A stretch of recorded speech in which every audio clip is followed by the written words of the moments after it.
This is Justin John Scheck, and this is episode 1 of A Peasant's Voice, A Fascist Dictatorship. Regarding this isolationism disguised as nationalism. We tried this, okay? And then we ended up the lone democracy on earth, beating back the German Third Reich after they took over the free world. The only countries they didn't occupy were Russia and America.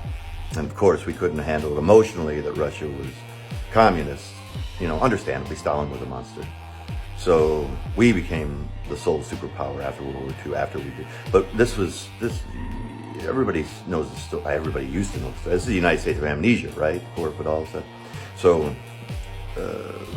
we learned our lesson. Isolationism and our oceans will not protect us. You know, the Germans in Japan, the Japanese screwed up and bombed Pearl Harbor, and we entered the war. But if they hadn't done that, it would have been, we'd all be speaking German. So this doesn't work. I understand that times are hard, but cutting off U.S. aid causes pandemics and problems beyond our comprehension. Well, you know, if we could remember, we'd comprehend, but they've erased our history in America. The news media, which is crap, all the television media anyway. The written word still, you know, if you read enough, you can grasp what's going on. People say, you know, Justin, you're a radical leftist because you watch MSNBC. I haven't had television in 20 years. I can't afford it. I can't afford cable. And my antenna doesn't work where I live. And it never has. My antenna's never worked. I never get the... Anyway, my point is, we've tried this. It doesn't work. And Trump's new world view has been adopted by his followers, is every man for himself. Thank God we're in charge. Well, your borders don't, anybody can come across the ocean in less than 8 hours or whatever, 12 hours. Anyone can come and, you know, if you think Putin is sincere and that Trump isn't being completely manipulated by him, Trump said during this meeting with Zelenskyy that Putin put up with a lot during the Russia hoax. That's, you know, he was being sincere and honest at the moment. He trusts Putin because Putin had no recourse when we were accusing it. You know, I get it. It was bullshit. But it didn't help that Trump went on national television and said, Russia, if you can find Hillary Clinton's emails, do it, and encourage espionage.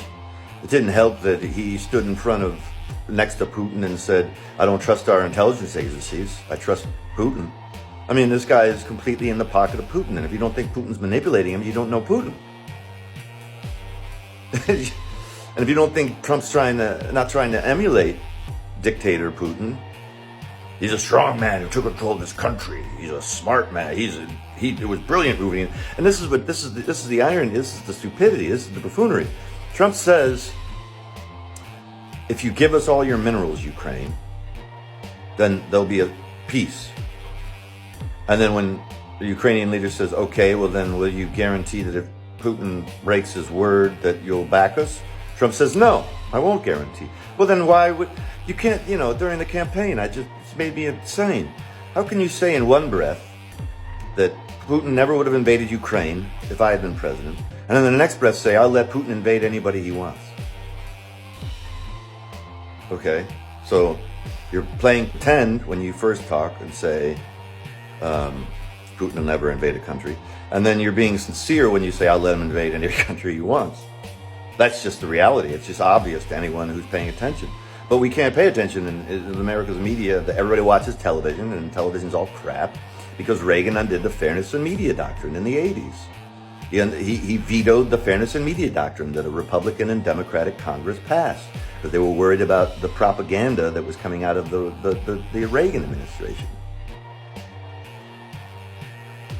So he flooded the gates in the zeitgeist with propagandists like Rush Limbaugh and Sean Hannity and Bill O'Reilly saw what was going on and said, hey, I can sell my soul for the illusion of wealth and fame. I'll do it. I'm an American hero. No, you're not. You're a propagandist whore. And people trust these people. They've earned their trust. That's what the con man does. He earns your trust. And then he tells you, only listen to me. Everyone else is a liar. This is what cult leaders do. And then they sleep with your wife. You know?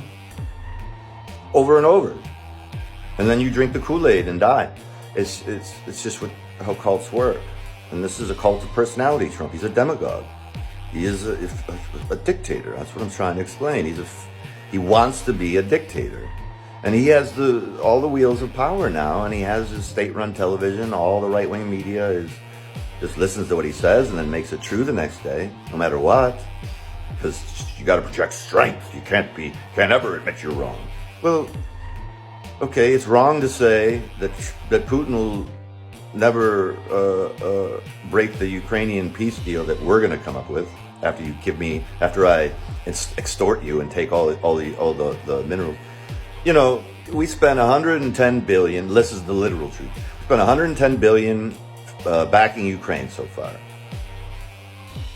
You keep Putin honest. He's spending all this money and lives and people. You back Ukraine, and then we spend 70 billion of that replenishing our own weaponry with weapons that would have been disposed of anyway. This weapons we sent to Ukraine would have had to have been. They have a shelf life, so they would have had to have been exposed of, and we would. So technically, we spent 40 billion. That's a pretty good deal. 40 billion to keep a dictator in line like Putin. That's a pretty good deal. But not if you're being manipulated by Putin, spouting his propaganda, and you're a buffoon. Can't think straight. Can't think his way out of a wet paper bag. This is embarrassingly ignorant. And it will lead to World War III. He's creating World War III. Now Europe has to get more involved. The Europeans have to let him into NATO, most likely. And take on Russia. And then will America join Russia? Is that where we're headed? I mean, his followers will go along with it. Putin's the great man. He's a great man who, this man poisons people that might beat him in the election or might run against him or do run against him. He poisons them and has them assassinated. I mean, he's not a strong man who took control of his country. He's a demon who operates through fascism, political violence. It's obvious to anyone who knows history, but we don't know history in them. I get it. They've erased our history. There's no historical references in the media to explain the context of what's going on. They just rile you up for 10 minutes about other poor people on the other side being evil, and then they cut the commercial and sell you some crap because it's corporate-run media. That's all it is. It's no leftist media on television. It's all crap. If they were leftists, they'd be screaming every day, giving somebody $35 worth of insulin is cheaper than letting them ration it because they have no health insurance or their health insurance doesn't cover it. And then they go into a diabetic coma, which the hospital then absorbs and then charges you more to cover the cost. That's the reality of the private system. It's stupid.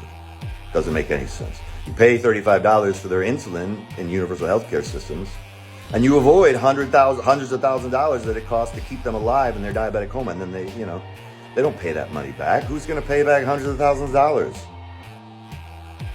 The hospital then passes all that burden on to the people that do have insurance and this is why your ER visit is $8,000 to cover the cost of people without health care coming in at the last minute with cancer, and then you pay for all the cancer treatment.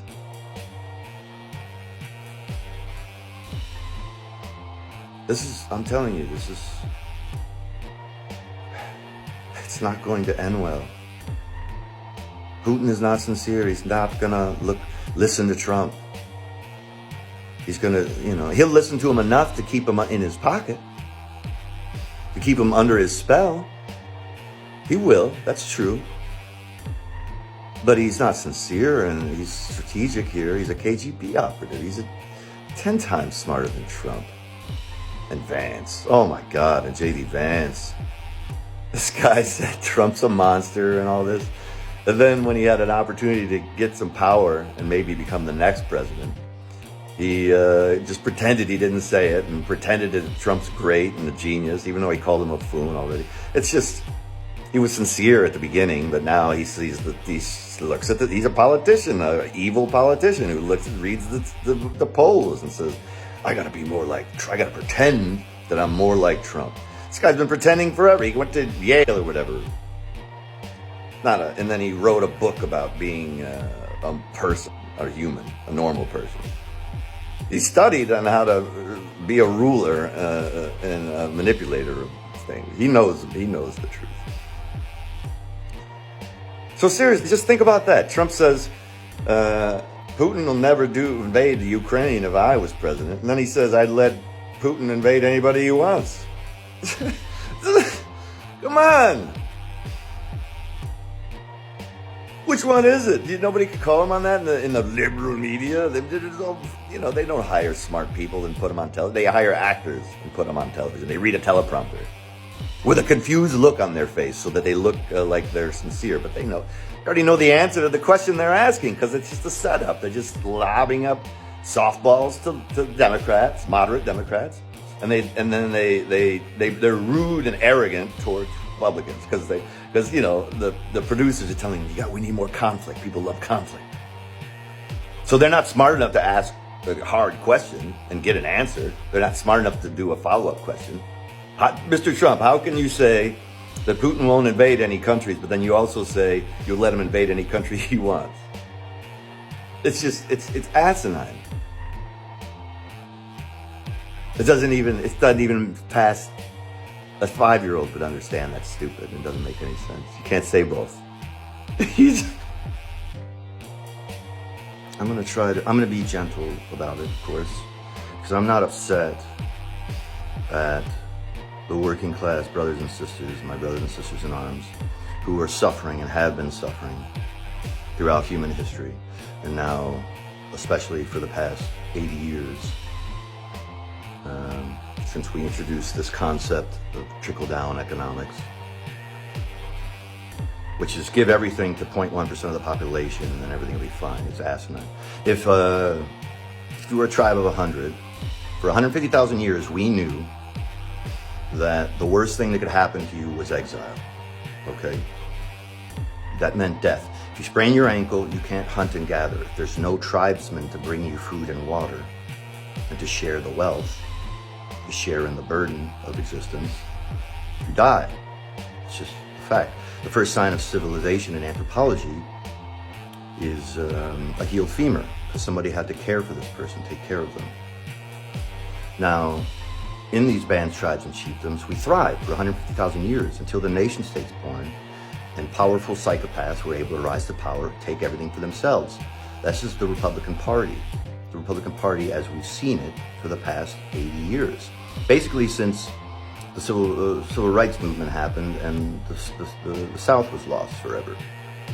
Segregation was forced to be ended. It wasn't, we didn't win the hearts and minds of the white Southerner at the time. We gave black people their rights, their God-given rights, and people couldn't handle them emotionally. So they turned to the Republican Party and everything flipped. I would have been a Republican in the 1930s. In the 1930s, the slogan of the Republican Party, the presidential Republican Party, in their campaign was, wage labor is one step away from slave labor. Okay? What you have now is you have to go deep into debt through college, become an indentured servant who can't get out of that debt. There aren't enough jobs that pay enough money. There's 60% of the population is just living paycheck to paycheck. And they're starving. So when a man like Trump comes along and offers you some crumbs, you take that deal. I get it. That's what happened. The Democrats were offering nothing, as usual, because the moderate Democrats they water down the radical left's ideas. We wanted to make college free. We wanted to go back to what we used to do in America. We wanted to make college possible for all, Because if you invest in a population and make them higher wage earners and better workers, the tax burden is lessened because there's more people making more money and paying more taxes. The burden of sustaining society has been completely shifted to the working class, while the billionaire class, 0.1% of the population, pays 0% in taxes and also gets their businesses bailed out when they fail, right? If you lose your job, you don't eat. If they crash the economy because of their negligence, they get to pocket trillions, and we rebuild, the working class rebuilds their immortal, all-powerful corporations. And they get to do it all over again. The financial institutions and the multinational corporations who run our world, it's socialism for them and cold, hard capitalism for everyone else. That's just corporate socialism. That's just the reality. We are an oligarchy, a fascist one, with a fascist dictator. Trump is not leaving office. He keeps saying it. Steve Bannon says it. All these people keep saying it because he communicates with them, and he's too stupid to keep it a secret. He just asked in one of his speeches, he just asked the people, should I run a third time? He's going to do it, and he's going to steal the election, because what follows failed coups is successful coups, right? Historically, that's just a historical accuracy. Because the buffoons are too stupid to do it right the first time, but they learn the levers of power that were in the way and eliminate them the next time around. Now, it doesn't matter if we defeat him in the next election. He is staying in power.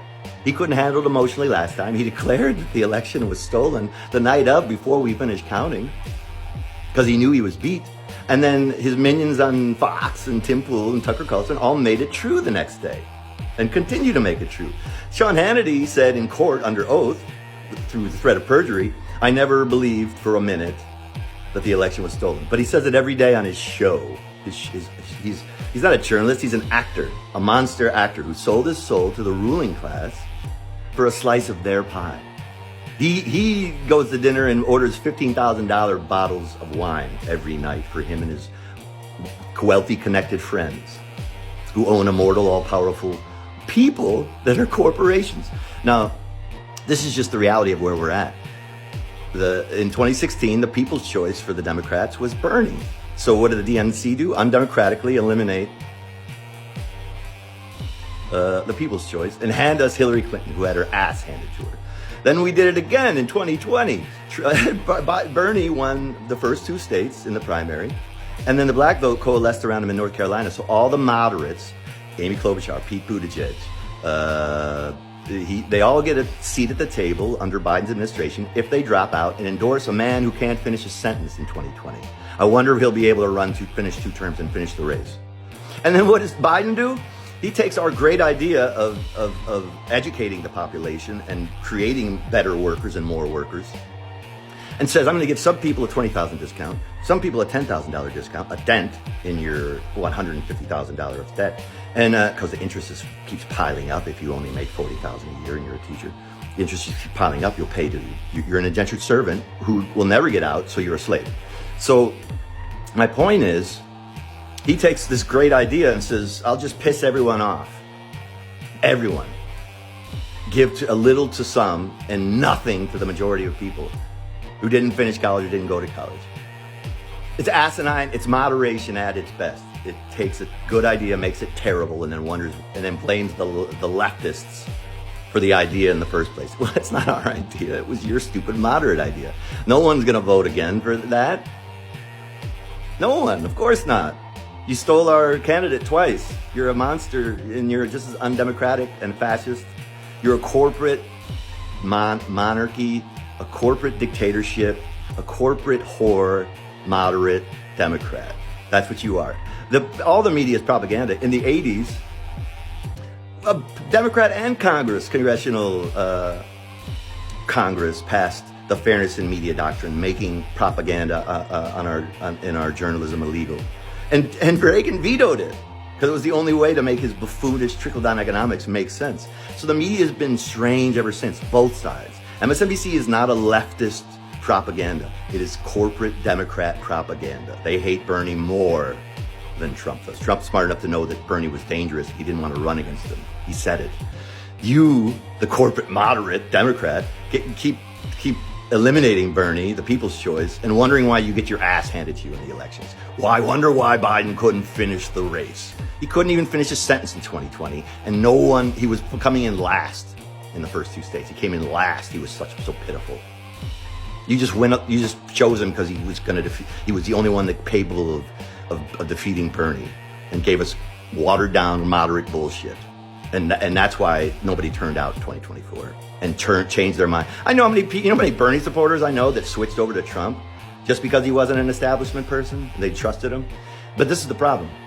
All our myths are truths about human nature. All our myths teach us that the way to slay a dragon is you need a righteous knight.